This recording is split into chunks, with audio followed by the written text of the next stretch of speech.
Hey everyone, Dan here from nowherefast.everywherecool.com. Today I'm going to show you how I changed the donut drive or the Cush drive with just the tools I carry on our 2017 Ural gear up. So at about 15,000 kilometers I noticed the cracks you just saw in that last photo, and the Cush drive is a pretty important part. My understanding is that its job is to absorb some of the torsion as the power transfers from the motor to the drive shaft.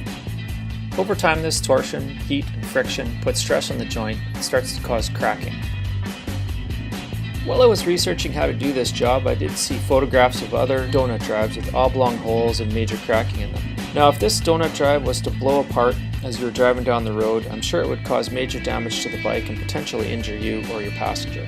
Neither of these scenarios are acceptable, so if you're on a long trip like we are for a year, it'd be wise to carry one along with you.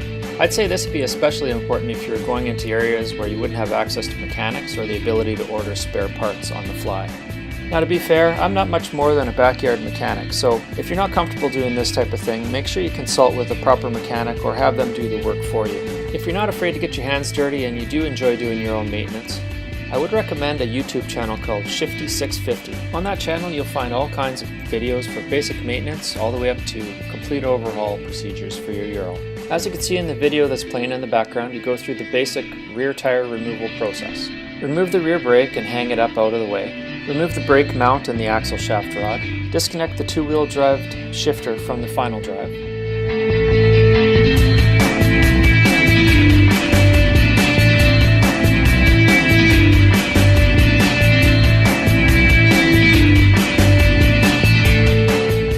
Disconnect the sidecar two-wheel drive shaft from the final drive.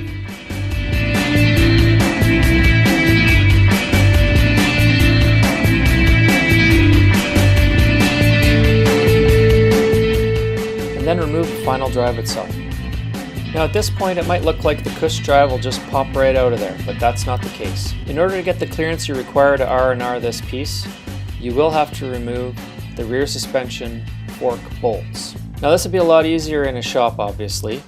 In one video I watched, the fellow that did the work actually pulled the sidecar right off and completely removed the whole suspension system in order to do the Cush drive. Obviously in the field this is not likely going to be something that you're going to want to do. So what I did was improvise. I used a ratchet strap to compress the rear springs on the bike. Then I removed the bolts for the horizontal rear fork. With that done, I was able to pull the rear fork back just enough to get the Cush drive replaced.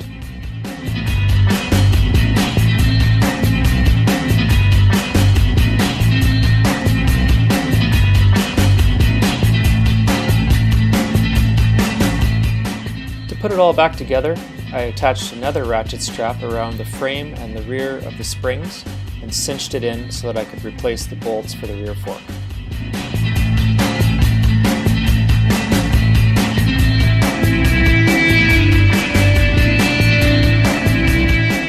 Now it might not have looked very pretty, but it worked in a pinch. I always carry a couple of ratchet straps under the seat in the sidecar, so they were handy.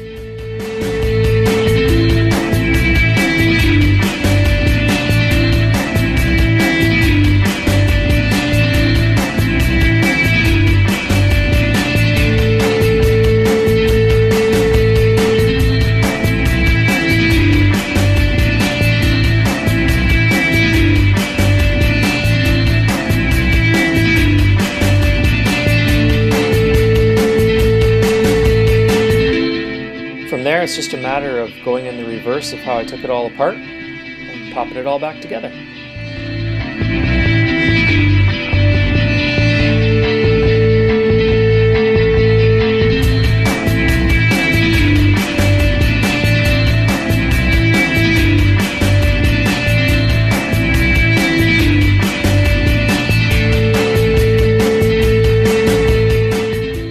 Over the course of the next few days we went on a couple of short rides, and at the end of each one I just had a look at all the bolts and made sure that they had remained tight. So that's about it. That's how I was able to change out the donut drive on my 2017 Ural gear up, using just the tools that we carry with us. Thanks for watching this video. Subscribe to this YouTube channel for more videos as we make our midlife gap year a reality. And for the rest of the story about our adventures, check us out at nowherefast.everywherecool.com, as well as Instagram and Facebook. We look forward to your comments, and make sure to like, share, and explore our pages. Take care and keep on traveling.